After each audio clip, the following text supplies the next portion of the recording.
1 Samuel pasalnya yang ke-25. Dan matilah Samuel, seluruh orang Israel berkumpul meratapi dia dan menguburkan dia di rumahnya di Rama. Dan Daud berkemas, lalu pergi ke padang gurun Paran. Ketika itu ada seorang laki-laki di Malon yang mempunyai perusahaan di Karmel. Orang itu sangat kaya, ia mempunyai 3.000 ekor domba dan 1.000 ekor kambing. Ia ada di Karmel pada pengguntingan bulu domba-dombanya. Nama orang itu Nabal dan nama istrinya Abigail. Perempuan itu bijak dan cantik, tetapi laki-laki itu kasar dan jahat kelakuannya. Ia seorang keturunan Kaleb. Ketika didengar Daud di padang gurun bahwa Nabal sedang menggunting bulu domba-dombanya, maka Daud menyuruh 10 orang dan kepada orang-orang itu Daud berkata, "Pergilah ke Karmel dan temuilah Nabal. Tanyakanlah keselamatannya atas namaku, dan sampaikanlah salam ini kepadanya, selamat. Selamatlah engkau, selamatlah keluargamu, selamatlah segala yang ada padamu. Baru-baru ini aku mendengar bahwa engkau mengadakan pengguntingan bulu domba.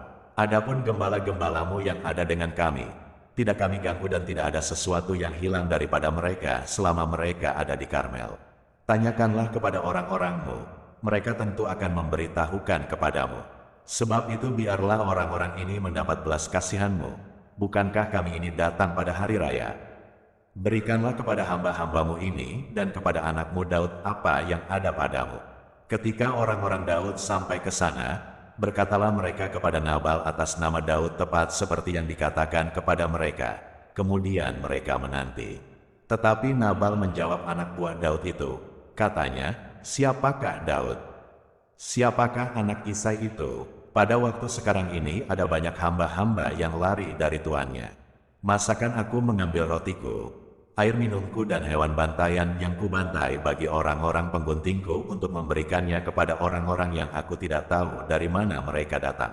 Lalu orang-orang Daud itu berbalik pulang dan setelah sampai, mereka memberitahukan kepadanya tepat seperti yang dikatakan kepada mereka. Kemudian berkatalah Daud kepada orang-orangnya, "Kamu masing-masing, sandanglah pedang."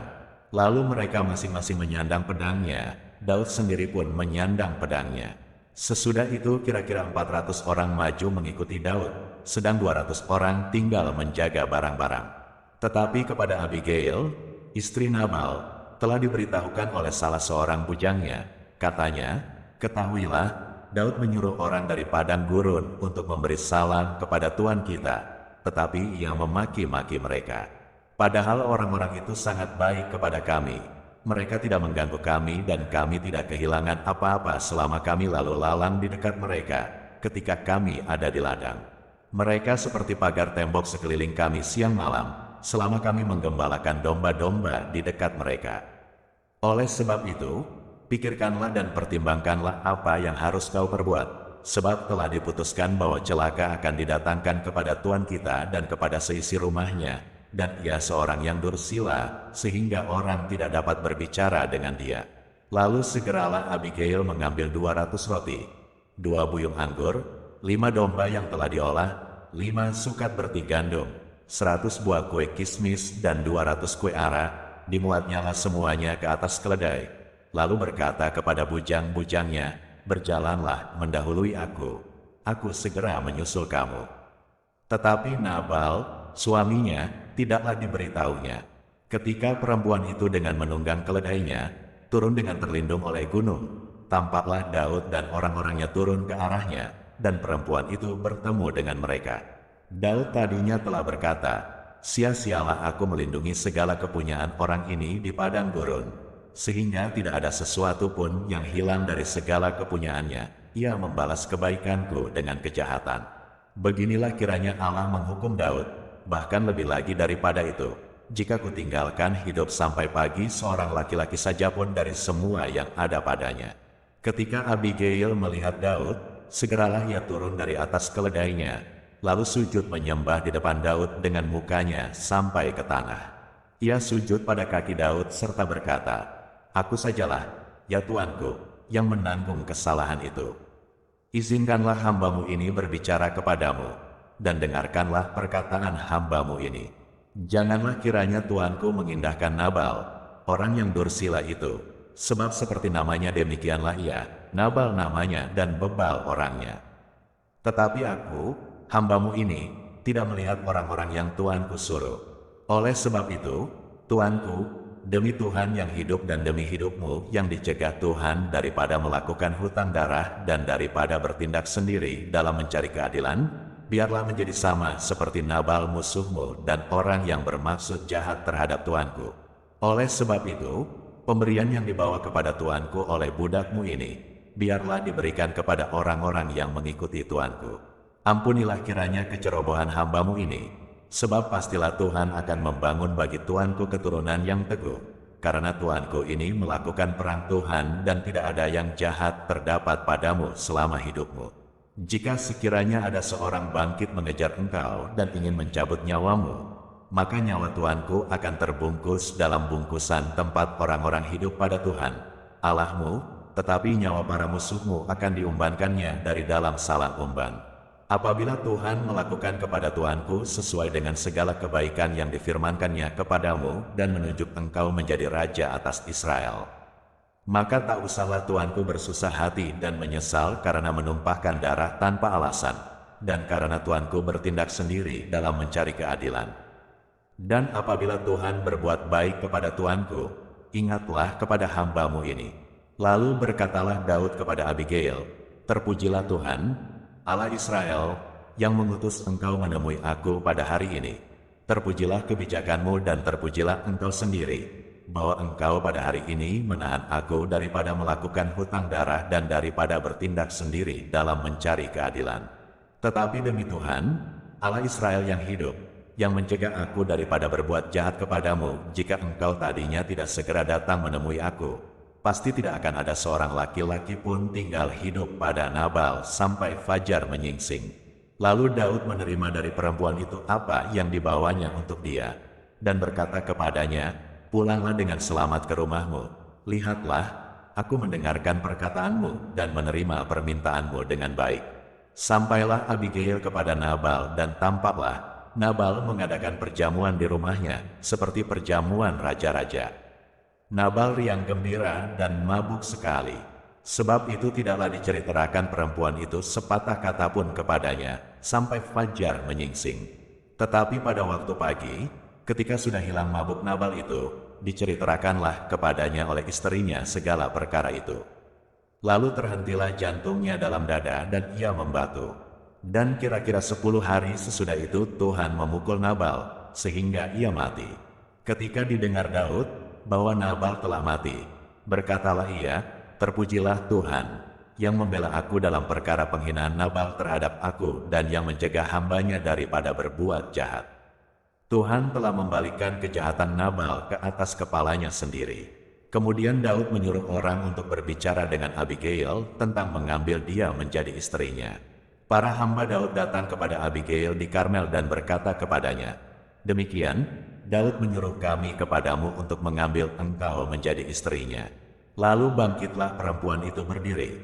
Sujudlah ia menyembah dengan mukanya ke tanah sambil berkata, sesungguhnya, hambamu ini ingin menjadi budak yang membasuh kaki para hamba tuanku itu. Kemudian berkemaslah Abigail dengan segera. Ia menunggang keledainya dengan diiringi 5 orang pelayan perempuan. Ia mengikuti suruhan Daud itu dan menjadi istri Daud. Juga Ahinoam dari Yizreel telah diambil Daud menjadi istrinya. Kedua perempuan itu menjadi istrinya. Tetapi Saul telah memberikan Michal, anaknya perempuan, istri Daud, kepada Palti bin Lais, yang dari Galim itu. 1 Samuel pasalnya yang ke-26. Datanglah orang Zif kepada Saul di Gibea serta berkata, Daud menyembunyikan diri di bukit Hahila di padang belantara. Lalu berkemaslah Saul dan turun ke padang gurun Zif dengan 3.000 orang yang terpilih dari orang Israel untuk mencari Daud di padang gurun Zif. Berkemahlah Saul di bukit Hahila yang di tepi jalan di padang belantara, sedang Daud tinggal di padang gurun. Ketika diketahui Daud bahwa Saul datang mengikuti dia ke padang gurun, disuruhnyalah pengintai-pengintai, maka diketahuinyalah bahwa Saul benar-benar datang. Berkemaslah Daud, lalu sampai ke tempat Saul berkemah. Waktu Daud melihat tempat Saul berbaring dengan Abner bin Ner, panglima tentaranya, Saul berbaring di tengah-tengah perkemahan, sedang rakyat berkemah sekelilingnya. Berbicaralah Daud kepada Ahimelech, orang Het itu, dan kepada Abisai, anak Zeruya, saudara Yoab. Katanya, siapa turun bersama-sama dengan aku kepada Saul ke tempat perkemahan itu? Jawab Abisai, aku turun bersama-sama dengan engkau. Datanglah Daud dengan Abisai kepada rakyat itu pada waktu malam, dan tampaklah di sana Saul berbaring tidur di tengah-tengah perkemahan, dengan tombaknya terpancung di tanah pada sebelah kepalanya, sedang Abner dan rakyat itu berbaring sekelilingnya. Lalu berkatalah Abisai kepada Daud, pada hari ini Allah telah menyerahkan musuhmu ke dalam tanganmu. Oleh sebab itu izinkanlah kiranya aku menancapkan dia ke tanah dengan tombak ini, dengan satu tikaman saja, tidak usah dia kutancapkan 2 kali. Tetapi kata Daud kepada Abisai, jangan musnahkan dia, sebab siapakah yang dapat menjamah orang yang diurapi Tuhan, dan bebas dari hukuman? Lagi kata Daud, demi Tuhan yang hidup, niscaya Tuhan akan membunuh dia, entah karena sampai ajalnya dan ia mati, entah karena ia pergi berperang dan hilang lenyap di sana. Kiranya Tuhan menjauhkan daripadaku untuk menjamah orang yang diurapi Tuhan. Ambillah sekarang tombak yang ada di sebelah kepalanya dan kendi itu, dan marilah kita pergi. Kemudian Daud mengambil tombak dan kendi itu dari sebelah kepala Saul, lalu mereka pergi. Tidak ada yang melihatnya, tidak ada yang mengetahuinya, tidak ada yang terbangun, sebab sekaliannya tidur, karena Tuhan membuat mereka tidur nyenyak. Setelah Daud sampai ke seberang, berdirilah ia jauh-jauh di puncak gunung, sehingga ada jarak yang besar antara mereka. Dan berserulah Daud kepada tentara itu dan kepada Abner bin Ner, katanya, tidakkah engkau menjawab, Abner? Maka jawab Abner, katanya, siapakah engkau ini yang berseru-seru kepada raja? Kemudian berkatalah Daud kepada Abner, apakah engkau ini bukan laki-laki? Siapakah yang seperti engkau di antara orang Israel? Mengapa engkau tidak mengawal tuanmu raja?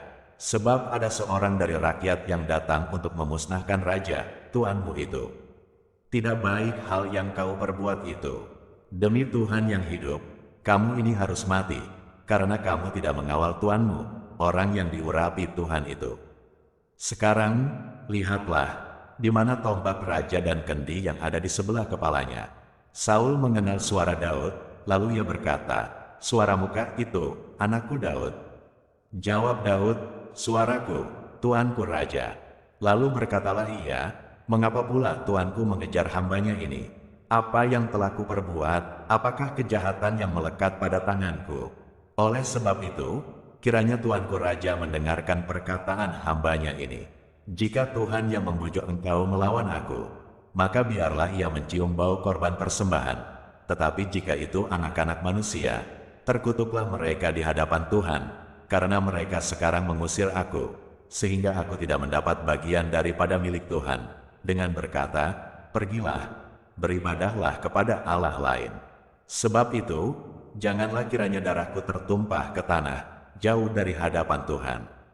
Sebab Raja Israel keluar untuk mencabut nyawaku, seperti orang memburu seekor ayam hutan di gunung-gunung. Lalu berkatalah Saul, aku telah berbuat dosa. Pulanglah, anakku Daud, sebab aku tidak akan berbuat jahat lagi kepadamu, karena nyawaku pada hari ini berharga di matamu. Sesungguhnya, perbuatanku itu bodoh dan aku sesat sama sekali. Tetapi Daud menjawab, inilah tombak itu, ya tuanku raja. Baiklah salah seorang dari orang-orangmu menyeberang untuk mengambilnya. Tuhan akan membalas kebenaran dan kesetiaan setiap orang, sebab Tuhan menyerahkan engkau pada hari ini ke dalam tanganku. Tetapi aku tidak mau menjamah orang yang diurapi Tuhan. Dan sesungguhnya, seperti nyawamu pada hari ini berharga di mataku, demikianlah hendaknya nyawaku berharga di mata Tuhan, dan hendaknya ia melepaskan aku dari segala kesusahan. Lalu berkatalah Saul kepada Daud, diberkatilah kiranya engkau, anakku Daud. Apa jua pun yang kau perbuat, pastilah engkau sanggup melakukannya. Lalu pergilah Daud meneruskan perjalanannya dan pulanglah Saul ke tempatnya. 1 Samuel pasalnya yang ke-27. Tetapi Daud berpikir dalam hatinya, bagaimanapun juga pada suatu hari aku akan binasa oleh tangan Saul. Jadi tidak ada yang lebih baik bagiku selain meluputkan diri dengan segera ke negeri orang Filistin. Maka tidak ada harapan bagi Saul untuk mencari aku lagi di seluruh daerah Israel dan aku akan terluput dari tangannya. Bersiaplah Daud, lalu berjalan ke sana, ia dan ke-600 orang yang bersama-sama dengan dia itu, kepada Ahis bin Maoh, raja kota Gad. Daud dan semua orangnya menetap pada Ahis di Gad, masing-masing dengan rumah tangganya. Daud dengan kedua orang istrinya, yakni Ahinoam, perempuan Yizriel, dan Abigail, bekas istri Nabal, perempuan Karmel.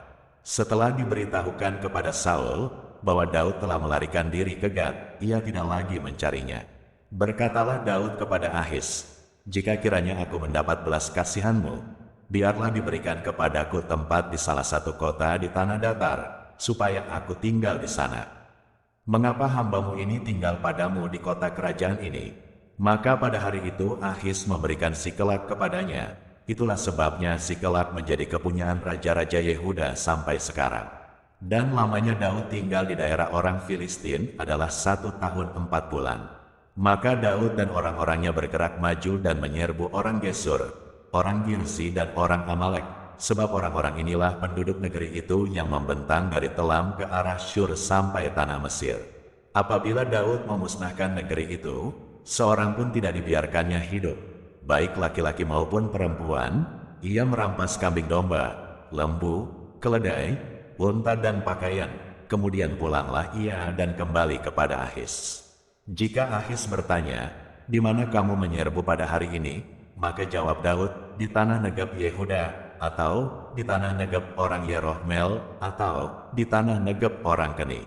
Daud tidak membiarkan hidup seorang pun, baik laki-laki maupun perempuan, untuk dibawa ke Gad, sebab pikirnya, jangan-jangan mereka mengabarkan tentang kami, dengan berkata, "Beginilah dilakukan Daud." Itulah kebiasaannya selama ia tinggal di daerah orang Filistin. Tetapi Ahis mempercayai Daud, sebab pikirnya, tentulah ia telah membuat diri dibenci di antara orang Israel. Bangsanya, ia akan menjadi hambaku sampai selamanya.